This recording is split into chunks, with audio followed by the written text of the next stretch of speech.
Hey guys, this is the Unapologetic Apologist back here again with my Christianity 101 series. Sorry, I got a little wrapped up here in responding to the wonderful world of Islam. I swear they are the gift that just keeps on giving. So I'm back to, like I said, my Christianity 101 series, just trying to build a foundation for Christian belief here.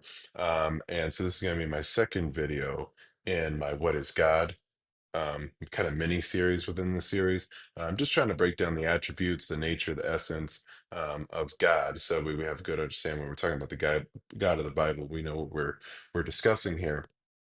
So last time we discussed God's incommunicable attributes. So what are attributes that only God can truly have and truly express within himself? But today we're going to be going over God's incommunicable or communicable attributes, with basically things that God can communicate with humanity and can relate to. So humans can experience just as much as can experience, obviously not in the same way, but something that we can kind of both share in a way. This is actually going to be part of two videos. I tried to do it in one, just wasn't working. So I'm going to split it up kind of half and half here. The first set of attributes I'm going to be focusing on today here is going to be God's holy and true nature. So God is holy.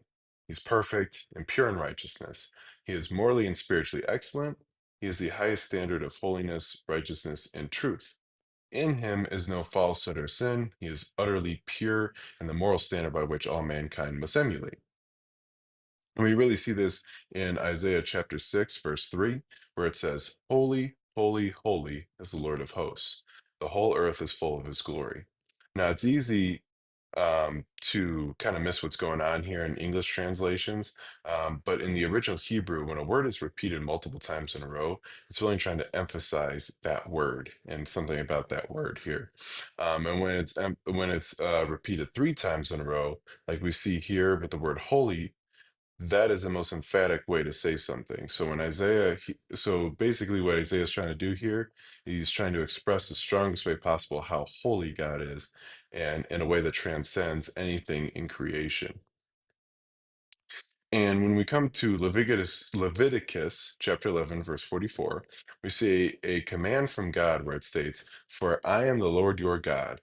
Consecrate yourselves, therefore, and be holy, for I am holy." So not only is God holy, but humans who are created in the image of God are also called to be holy as he is, which this would make God's holiness the standard to follow. What God does that is holy, we as humans are supposed to do to be holy as well. Anything that doesn't live up to that standard misses the mark. And we also see this too when it comes to Isaiah chapter 45, verse 19, where it says, "I, the Lord, speak the truth. I declare what is right." This is where we get the concept of God being the moral lawgiver and the standard. God is the creator who is holy and true in his nature, and because of that, he declares what is right and wrong. And since God is holy and righteous and true and is the standard, he is not able to sin and miss the mark like humans can. And we see this concept really in Numbers chapter 23, verse 19, where it says, "God is not a man that he should lie, or a son of man that he should change his mind." So, since God is not a man and much greater and holier than man could ever be, he's not able to sin and not be holy as man could be. And then we go on to God's gracious and merciful attributes here. So, God is gracious and merciful and has a common goodness towards all mankind. It is in God's very nature to be gracious and have compassion on his creation and his people. God gives his grace freely and not under compulsion. God delights in doing this for his creation.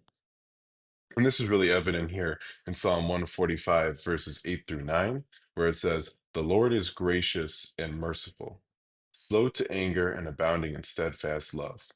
The Lord is good to all, and his mercy is over all that he has made." So not only do we see the idea that God is gracious and merciful, but we get the concept that God has mercy and is good to all. And this is where we get the idea of what's called common grace, in which God gives grace to a certain degree to everyone.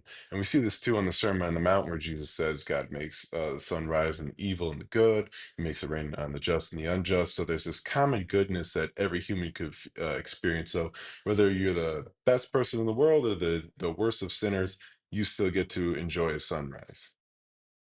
And then we see in Ephesians chapter 2, verse 8, for by the grace of God, for by grace you have been saved through faith, and this is not your own doing, but it is a gift of God. So we see that God's grace is a gift. It is not given by force or compulsion or because we deserve it, but because God decided to do this. And we see this selective grace also in Exodus chapter 33, verse 19, where it says, and I will be gracious to whom I will be gracious, and I will show mercy on whom I will show mercy. So this grace and mercy is chosen by God to be given to who he wants, and no one else makes that decision for him. But we also see God delights in doing this. So we see this in Micah chapter 7, verse 18. Who is a God like you, parting iniquity and passing over transgression for the remnant of his inheritance?